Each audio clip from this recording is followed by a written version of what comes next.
Welcome to the Inspire to Invest podcast, where we're sharing inspiring stories from business owners, entrepreneurs, and real estate investors on the pursuit of wealth and financial freedom.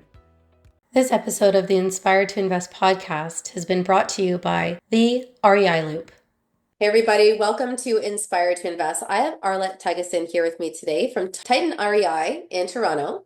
Not Tartan, Titan. She's a 17-year veteran of capital markets, which primarily focused on the private equity asset class as a limited partner of a Canadian public pension fund and working on the placement agency side for a major U.S. bank asset management group. Over the past 5 years, Arlett has devoted herself to building an investment portfolio in the commercial multifamily space, specifically targeting the southwest areas of the United States, including the current 120 units across 2 properties that she currently has under contract. Her team has 75 years combined investing experience in real estate, and she is also invested as an LP, so a limited partner, on a portfolio exceeding 1,700 doors. So thanks for taking time out of your busy schedule to be with us today. How are you? I'm good, Serena. Thank you so much for having me on your podcast. I love your podcast. You always have a really interesting set of guests and good conversations. So thank you for having me. Awesome. Well, thanks for being here. You obviously have like very significant experience, but maybe you can take us back to the beginning of really where real estate came into the picture for you. Sure. I grew up in a very entrepreneurial family, so I always knew I would be forging out on my own at some point. I did grow up in a typical corporate upbringing, but was surrounded by all these entrepreneurs at home. My parents are art dealers, artists, art dealers, paint, like you name it, but Total no one was opposite to real estate investing. a little bit opposite. And it's amazing that most of my siblings moved into finance or medicine as well. So we kind of just did the opposite of what our parents were doing. But all of us have sort of slowly migrated back into more of an entrepreneurial space. So after leaving capital markets, I spent quite a bit of time there on lots of different areas, but primarily, as you said, on the limited partner side, and then on the capital raising side, and now I've come full circle to become a GP. So it was always my dream to have my own company. I didn't know if it was going to be real estate. I didn't know what it was going to be. I've always had lots of little companies on the side as well. Yeah. Always a bit of a hustler and kind of scrappy that way. So I just had a moment about 5 years ago where I didn't want to go back into traditional private equity. It was a lot of time and a lot of airplanes and a lot of time away from my family. And I wanted to see if I could sort of bring all those experiences together and create something. And then one day I was at a real estate conference, like, oh, I could do this. I could do this. The one thing that was missing Yeah. though was my acumen on the real estate side. So Yeah. I was fortunate. COVID hit, and I was fortunate to be able to really dig in and really learn the real estate side and understand what strategy I wanted to focus on, build my team, Yeah. and not take any immediate risks or jump in too quickly. I'm a big proponent of research and education first, but Yeah. then knowing when that moment happens that you got to take action too.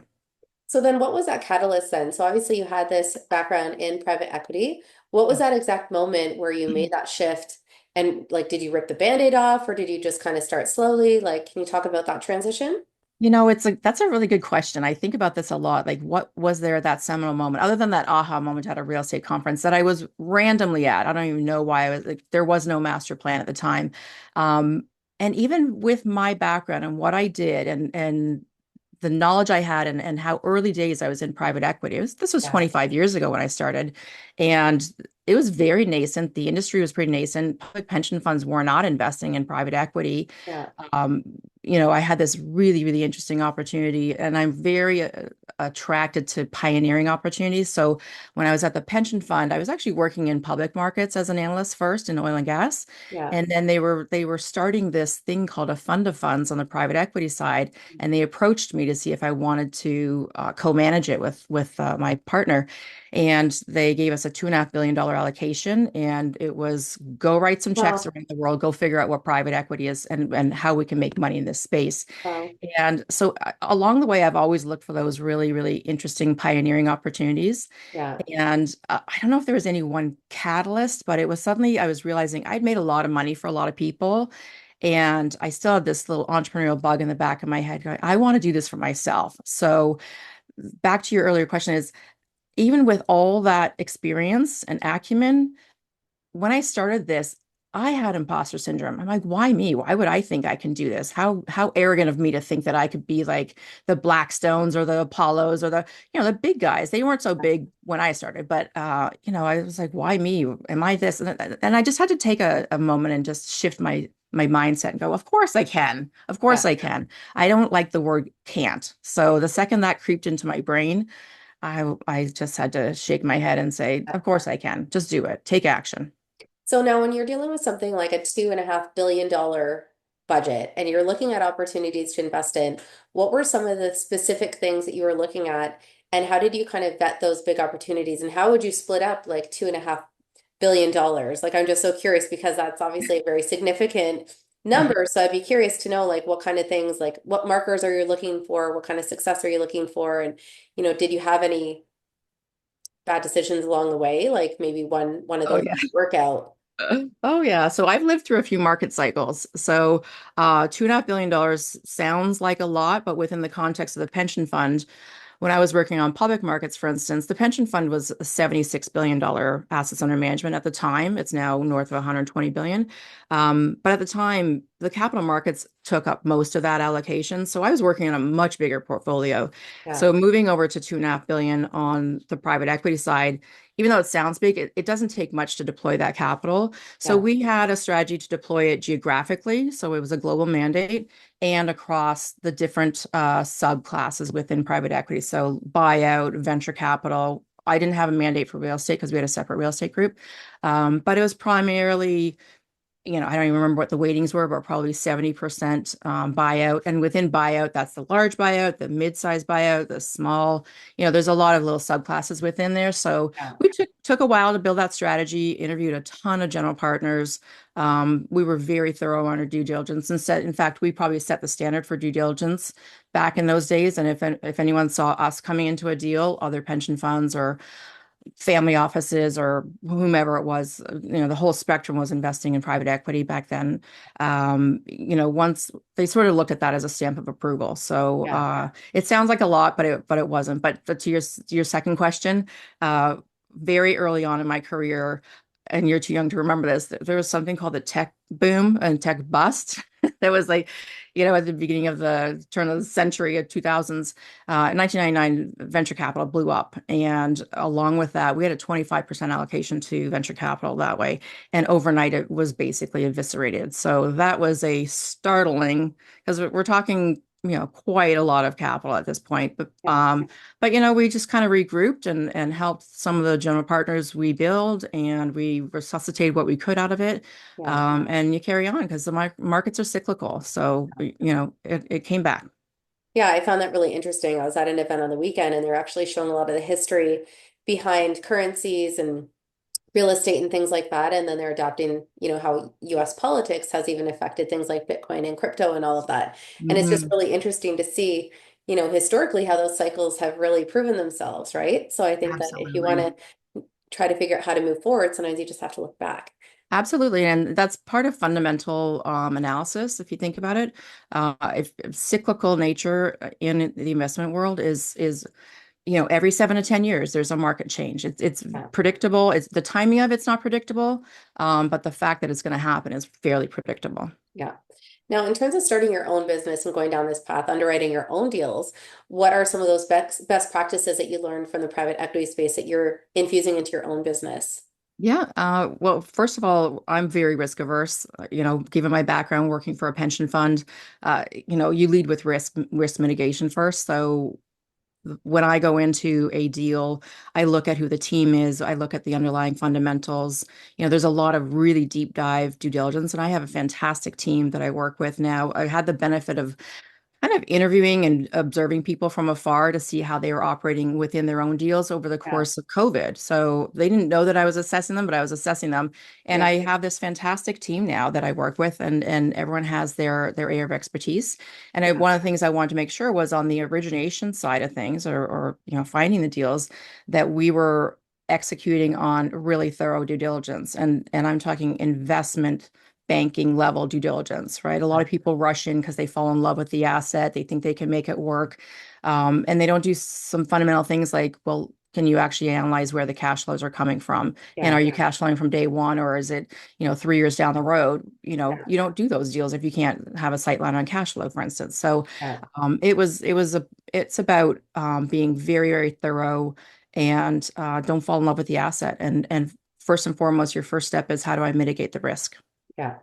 No, I think sometimes people like they understand what has to happen, but they don't necessarily understand how. Can you talk a little bit about things like working with securities, for example, to structure a deal when you are engaging limited partners to basically fund acquisitions and fund the deals? Yeah, so it is a security product. So we are required to follow the laws of the OSC and the SEC, of course.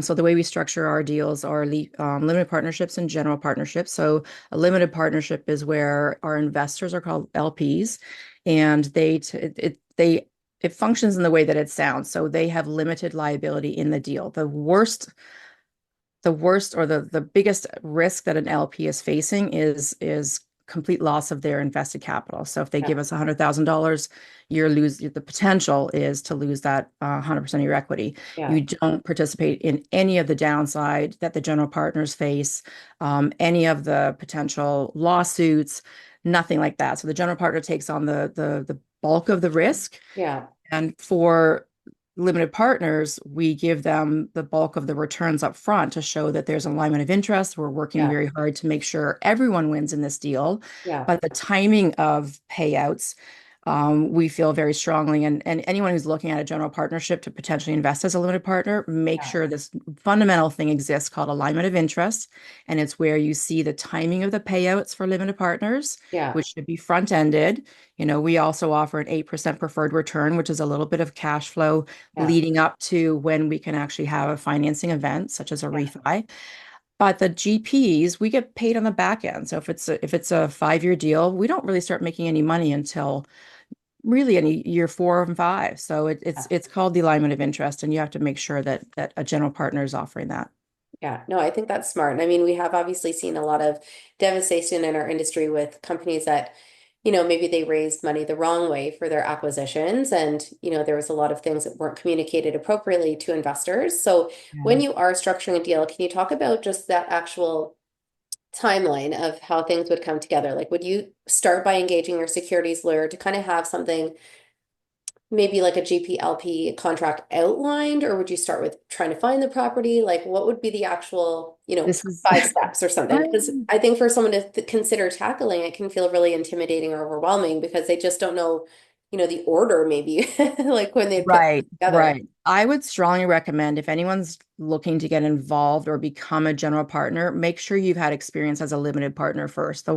It's such a great training ground because you can sit back, like next to zero, like next to no liability, but Yeah. you get to observe the GPs and get involved and see what they're doing. That's what I chose to do because I'm risk averse. Other people might start right off the bat being a GP, but Yeah. I wanted to make sure I understood from the real estate market because I had a lengthy background in private equity. None of it scared me. I just wanted Yeah. to see how it was done in the real estate side of things. So um, I would recommend starting making sure you have all your documents in order, your company structure in order, because that's a special kind of lawyer you have to talk to get Yeah. your entity set up. And so we have our entities in Canada and in the US because we deploy capital in the US and Texas Yeah. primarily.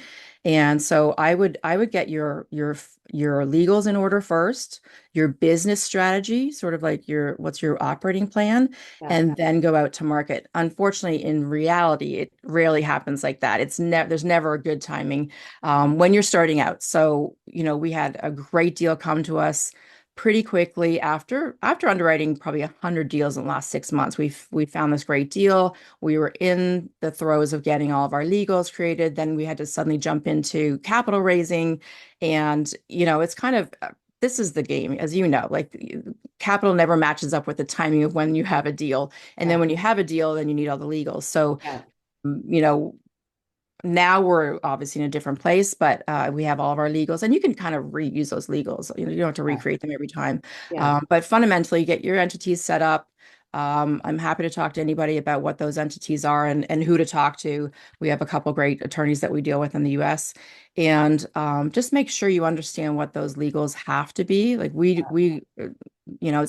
it's an exempt market. So you have to understand what an exempt market is and how you have to operate within the confines of compliance. Because that's the other big thing that people kind of ignore in this industry is how important compliance is. There's a lot of cowboys out there that are just operating in the gray areas, and I think it puts a bad taste in it makes the rest of us look bad for those who are operating within compliance. So very, very fundamentally important. Awesome. Well, on that note, we're just going to take a really brief break for a word from our sponsors, and we'll be right back. There's no denying that real estate is one of the tried and true ways to grow your wealth. But if you don't have access to the right systems or software, you could run into issues from the very beginning. If this sounds like you, then you have to check out the REI Loop. This is the ultimate tool for real estate investors. It's loaded with deals, resources, and so much more. This platform will help you streamline acquisitions and dispositions and give you access to a powerful CRM to manage all of your relationships with clients, potential clients, and suppliers. You can take advantage of a free trial, or better yet, they have an offer of $99 a month. Check them out at the REI Loop on social and thereiloop.com. The REI Loop is your go-to platform for everything related to real estate and real estate investing. Grow a portfolio to give you the financial freedom and long-term legacy that you're after. Again, go to thereiloop.com and give them a follow at the REI Loop. Welcome to the Wealth Club, an exclusive community dedicated to elevating your journey towards financial freedom, well-being, and success. The journey to 1% starts here. Join like-minded leaders and commit to growth for the mind, body, bankroll, and soul. Learn all the proven techniques to change your life forever with direct access to a massive team of more than 10 tried and true experts. Moreover, members enjoy priority access to investment opportunities, job openings, and partnerships within the community. For just $1 a day, members gain entry to specialized forums covering a wide spectrum of fields. Discover diverse income streams, new opportunities, collaborations, and employment. Partake in weekly Zoom calls with our team and join monthly live Q&A sessions. Compete and win cash prizes. Active members top the leaderboard for monthly rewards. Ready to get started? Join today to unlock your true potential. To sign up, go to scroll.com/The Wealth Club. I value transparency, integrity, and trust. If you choose to work with me, you can be assured that business will be conducted honestly and openly. Time is of the essence in this industry, so you can expect nothing short of quick, clear communication from me. I'll keep you informed every step of the way so you feel comfortable throughout this entire process. Our homes are where we eat, sleep, relax, and play. My clients' best interests are at the heart of everything I do. And with this said, my service to you doesn't end when the transaction does. As your realtor, I'll not only help you buy and sell your property, I'll also educate and support you along the way. I want to help you fulfill your goal of home ownership and become your trusted real estate resource for life. I can't wait to share my passion for real estate with you. More importantly, to find you the perfect house to turn into your home. Looking to buy, sell, or invest in Durham Region or Toronto? Let's chat. Inspired to Invest is proud to support the Beyond Success program. In today's complex world, it's absolutely crucial for our youth to learn how to take charge of their financial future. We believe that every young person deserves access to accurate, practical financial information. Designed to bridge the gap, the Beyond Success program leverages a comprehensive educational bootcamp to equip young minds with essential financial literacy skills. At Beyond Success, it's not just about teaching financial literacy, it's also about fostering a foundation for a prosperous and empowered future. Join us. Together we can build a brighter financial future for the next generations. Join us. Together we can build a brighter financial future for the next generations. Hey everybody, welcome back to Inspired to Invest. I've got Arlett Tygesen here with me from Titan REI, and she's talking about everything from legal structures and securities compliance to building a robust portfolio of units across Southeast United States. Now, one of the things that I always like to ask people is what's one of the craziest things that they've experienced as a real estate investor? Where do I begin? I'm often amazed when we are looking at a property and we're doing our physical tour of the properties. I'm always amazed at what sellers try to get away with when, so we primarily look at distressed properties. Sometimes yes, sometimes no. But of late, because of the market, we're looking at really great discounted properties where the seller's gotten in trouble. They're not servicing their loans, and their deferred maintenance is building up. So you see a lot of rundown places that look fantastic in the photographs, and then you go and see, wow, it's amazing. And within that, the other thing they try to do is really bump up the occupancy so it looks like it's fuller than it is, and they're earning higher rents than they are. And the telltale sign is, this blew me away the first time I saw this because I'd never seen this before. Mattresses on a floor in a unit.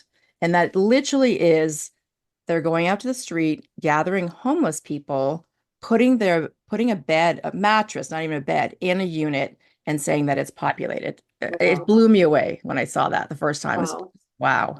Yeah. Like, how did you think we weren't going to figure that out? So, Yeah. because we see the rent rolls and things, and it's just all the little games that they play. So Yeah. a sophisticated investor is going to know how to unwind that, where to find the true rent rolls, what documents to ask for, the Yeah. T12s, what have you. You really need to dig in. That's where your acumen on due diligence really, really matters. Yeah, I mean, I can understand that. There was a multi-unit property I was looking at in Cape Breton, and I think it was something like 22 or 30 units across 6 properties. And when I asked to see the rent rolls, I just got these like random Word documents with like just look like random things on a page. And I was like, what is this? Like Yeah. not like an actual like balance sheet, not a profit and loss. And I was like, Yeah. I you like the like ones that is are this written in pencil. They just give you a little yeah, hint. I was like, is this a joke? Like, and I think at the time, like they try to say like after all expenses are paid, if you put this much down, you're seeing maybe $85,000 profit, net profit a year. I'm like, but are you sure? Like, Right. and it just sounded like the owner, like to your point, he was just a little old school. It didn't sound organized at all. He bought it for cash. He was like ideally looking to sell it for cash, and there was really Hmm. no way to know. So you could be thinking you're coming into something that maybe could be profitable, or you could be taking a massive loss, right? So Yeah. it Yeah. was definitely an interesting.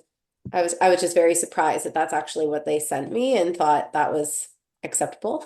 Yeah. And Um, often those old landlords haven't changed the rent in years. And there's yeah, just, then you got to turn over the tenants because that's not the to vision work. you have for Yeah. the building. Yeah. Yeah. Yeah. Now, in terms of things like challenges and lessons, what would you say is one of the biggest obstacles that you've faced now that you are on the GP side? I think access to great deals, or finding great deals. I think we have great access. We source our deals off market primarily. We have really good, solid relationships down in Texas. My partners have been working down there for quite a while. Anyone who's starting out in this business, that's kind of the holy grail. Like, how do I get access to these great deals? Yeah. Similarly, how do I structure a great team? Like, who are my attorneys? Who are my lawyers? And who is my GP partnership as well? So just taking time to get that right is important. And then, I think part two of it is it's such a male-dominated industry, and you still, as a female, there's still conversations that go on, and this is not a male bashing thing, and I don't want to turn into that at all, but having a seat at the table is can be challenging, and having a voice can be challenging. And I've just always, my sister and I, so I do this business with my people don't know this, I have a twin sister, Yeah. and she and I are Titan. And we decided that, if there wasn't a seat at the table, or there wasn't a table, we were just going to build one ourselves. Yeah. So that's kind of what our strategy is. And it served us well. And it's, you go into a room, you have the knowledge, you have the experience, you have the acumen, and you have a checkbook, and people will pay attention to you. And it's a little bit about knowing and feeling that you do have a seat at the table. Yeah. And I spent a lot of time mentoring young women about building that level of confidence. They probably have a great skill set or have some great experience, but they're intimidated about walking into those rooms. And Yeah. to me, it was just about shake off that intimidation. I learned that very early on in my career. Yeah. I had tailwinds. I'm walking around with a $2.5 billion checkbook. That makes you pretty powerful. Yeah. And it gave me a sense of confidence. But without that, you don't even have to have that. It's just, believing in yourself, believing you have a spot at the table. If there's no table, you build your own table. Yeah. And, not growing up with mentors in that industry, made me want to double down on providing any kind of guidance I can to young women who are coming up in this business or even just trying to learn financial literacy, right? It's just a fundamental thing. People are so intimidated by it. I Yeah. spent a lot of time demystifying it and walking people through. And there's simple steps you can take. You don't have to know the whole thing. Just do a few things and you'll be set. And I'm all about building generational wealth and teaching moms and women how to put that in their mindset because a lot of us have abdicated that to our husbands or our partners, Yeah. and that's just the worst way to go through life. You need to have your own level of understanding and your own level of control. Yeah. 100%. Yeah. No, I think that that's really smart. I mean, I even interviewed somebody recently and their husband had passed away. And I think, she's very smart, very educated, career driven, but she had kind of gotten comfortable and trusted her husband. And then when he passed away, Yeah. realized just they hadn't left things in the best place for her to take over. They were Mm. significantly over leveraged. Oh And boy. she kind of ended up in that, I don't want to say worst case scenario, but in a scenario you probably wouldn't expect from somebody that is in her position career wise. And it still Yeah. happens, right? On Yeah. both Yeah. of the spectrum. But I think you can never ask too many questions. And I think it's imperative when you are married to make sure that you are in the Yeah. all of those different things because you Yeah. just never know when things could change. Uh, Know who your lawyer is, know who your know where your will and your estate lawyer is.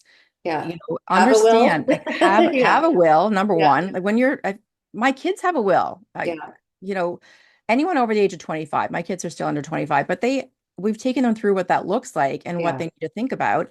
Everyone needs to have a will. Everyone needs to just have a discussion once a month or once a quarter with your partner to Yeah. go through finances and really, really be a participant in that decision making and where it's going. Because I know way too many people, way too many women, especially later in life around my age, who are getting divorced and have zero financial acumen because they've abdicated it to Yeah. their husbands. Yeah. So, what I try to do on the real estate limited partner side, because real estate's a long-term game, I talk about putting money to work for you, laddering it so there's some commercial or cash flow returns every year, invest in a couple of limited partnerships. It's a very passive way to do it. You don't have to be an expert, but you do have to find good partners that you trust, Yeah. do your homework, and then that'll serve you well because you're not only receiving cash flow, but you're building long-term equity, right? Yeah. So the asset will appreciate either through forced appreciation or just market appreciation. And real estate is such a great way. There's risks, of course, there's risks to everything,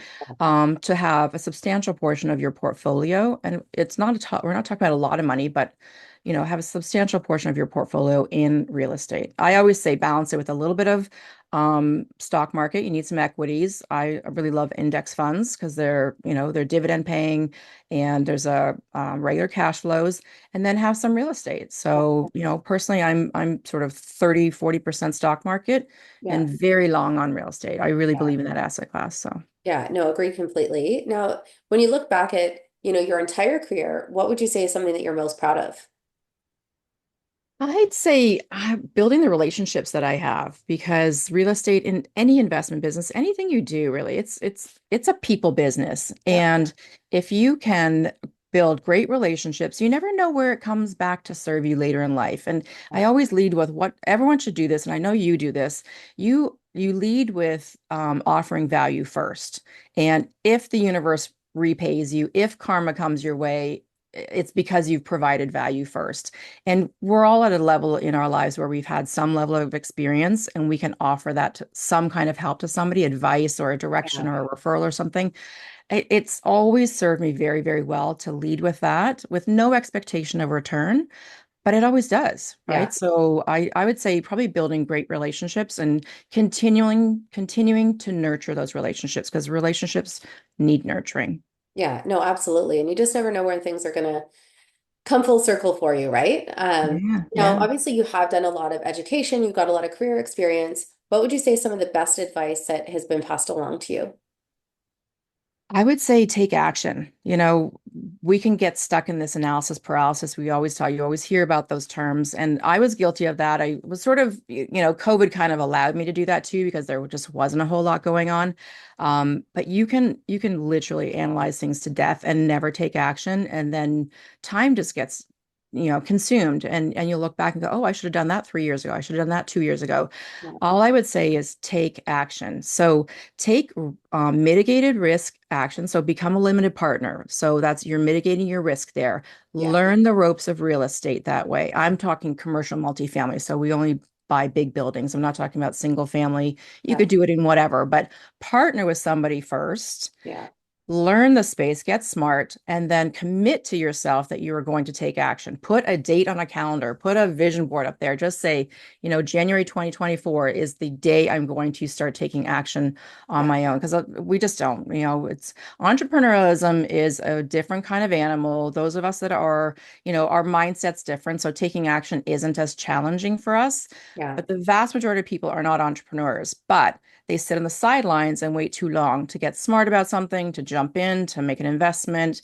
We're a global nation of watchers and observers, and the rewards are for the folks that take action. Yeah. No, I agree. Now, in that sentiment, what would you say is next for you? Because you obviously have this robust portfolio. You're working on acquiring new things. Like, where exactly do you want to take it? Well, our team, we have aspirations to do a few deals a year. I would love to do 3, 4 deals a year. This current one that we have under contract is 2 properties, 120 units, from a very motivated seller. They're hard to find, and we all thought this distressed market was going to be a lot more robust than it was. But I think with the extend and pretend loans and all those things that lenders are offering, it's kind of delayed or deferred the real distressed opportunities. So that's an issue in itself. But we're seeing some terrific deals. I easily want to be 5,000 doors within the next year or two. Have north of 100 million, 200 million in assets under management. It's all very doable. We're putting those steps in place right now, and the team's very strong. And capital raising is going really, really well on this particular deal. So I believe we'll have it even closed even sooner than our close date. So, continue to deploy capital in the States. I love Texas. We love Texas, especially post-election.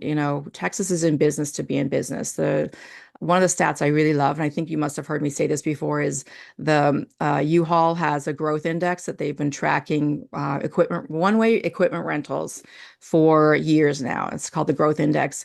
And the number one state for one-way equipment rentals, truck rentals, is Texas. Wow. 6 out of the past 8 years. Wow. People are moving there.